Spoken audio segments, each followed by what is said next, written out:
जेव्हा मला मुली झाल्या, तर त्यावेळेला मला हे लक्षात यायला लागलं, की अरे प्रत्येक स्टेजला एक वेगळा चॅलेंज आहे. प्रत्येक स्टेजला काहीतरी आपल्याला नवीन गोष्ट करायची आहे, जी आपण आधी कधीच केलेली नाहीये.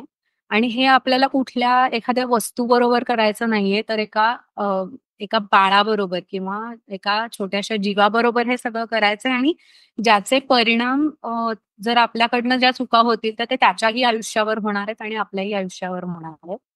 तर त्यामुळे आर-ई-बी-टी, एस-डी-टी हे कोर्सेस मला त्याच्यासाठी खूप महत्त्वाचे वाटतात, कारण की त्याच्यामध्ये तुम्ही स्वतःवर काम करायला शिकता.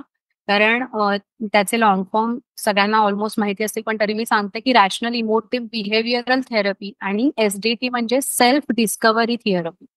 तर ह्यामध्ये तुम्ही पहिले स्वतःवर काम करणं का गरजेचं आहे आणि मग दुसऱ्यावरती काम करणं का गरजेचं आहे, हे शिकल्यानंतर मला ह्या गोष्टीचा उपयोग झाला.